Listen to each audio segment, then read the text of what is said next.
What do you think Russia's response will be, and will it be spectacular and powerful? I don't think it's going to be spectacular. It's not going to be driven by emotion.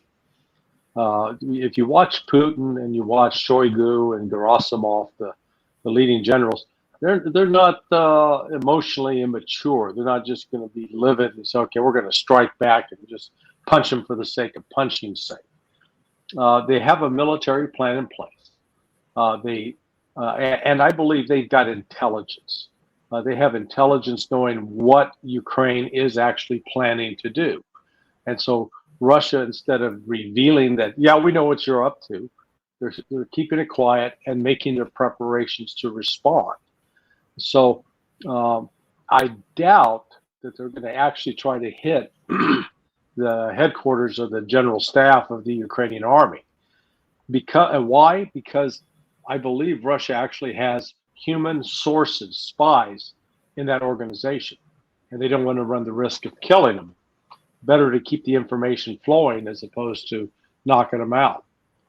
Um, the Russians have always been careful to try to avoid civilian casualties. Uh, Unlike the United States, whether we're talking Fallujah or Hiroshima or Dresden during World War II, we've been quite skilled at mass bombing and causing human casualties without regard to the effect on those civilians. Russia has been just the opposite, and it's been sort of a hallmark of Russian military doctrine over the years.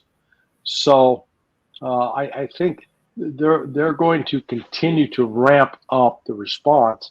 What you're seeing Ukraine doing right now is they've also been escalating their activity, but their activity is on a much smaller scale. It's more in the area of sabotage, small raids, artillery strikes in civilian areas. They're not attacking hard military targets. That's been sort of the hallmark of, I'll call it the cowardice of the Ukrainians. They're very good at bombing defenseless civilian areas. They are not very good at going after Russian military targets, partly because they fear what's known as counter battery, that those Russian targets, military targets, could fire right back at them and take them out.